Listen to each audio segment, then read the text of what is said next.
औरंगजेब विवाद में अब राज ठाकरे की एंट्री, कहा उसकी कब्र पर एक बोर्ड लगाकर लिख दो।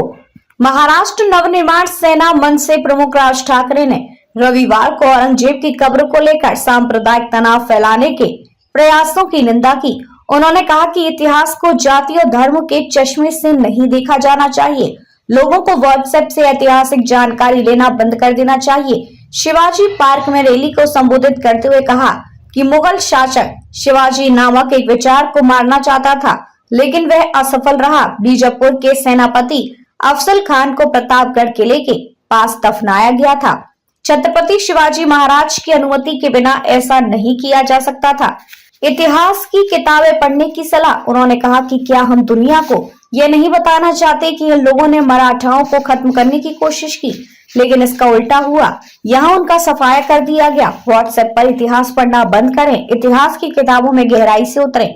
ठाकरे ने हाल ही में रिलीज हुई फिल्म चावा को देखने के बाद अचानक छत्रपति शिवाजी महाराज की बहादुरी को महसूस करने वालों पर कटाक्ष किया। उन्होंने कहा कि कुछ लोग फिल्म देखने के बाद जाग गए हैं। फिल्म के सिनेमाघरों से उतरते ही उनका हिंदुत्व खत्म हो जाएगा।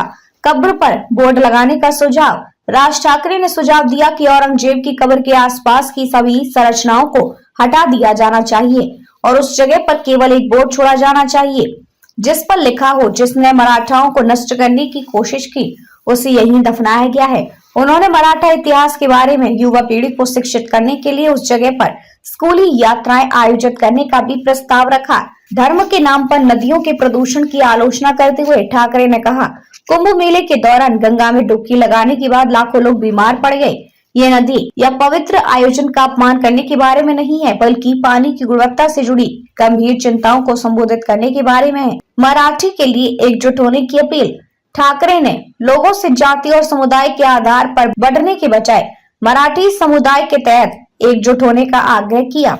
उन्होंने इस बात पर जोर दिया कि मराठी का इस्तेमाल दैनिक बातचीत में किया जाना चाहिए और उन घटनाओं पर कड़ी प्रतिक्रिया की जानी चाहिए जहां इसे नजरअंदाज किया जाता है। एक निजी दूरसंचार कंपनी के प्रतिनिधि और दक्षिण मुंबई के एक स्टोर के कर्मचारी द्वारा मराठी बोलने से इनकार करने के मामलों का जिक्र करते हुए उन्होंने कहा कि मराठी का अनादर करने वाले किसी भी व्यक्ति से मन से अपने तरीके से निपटेगी।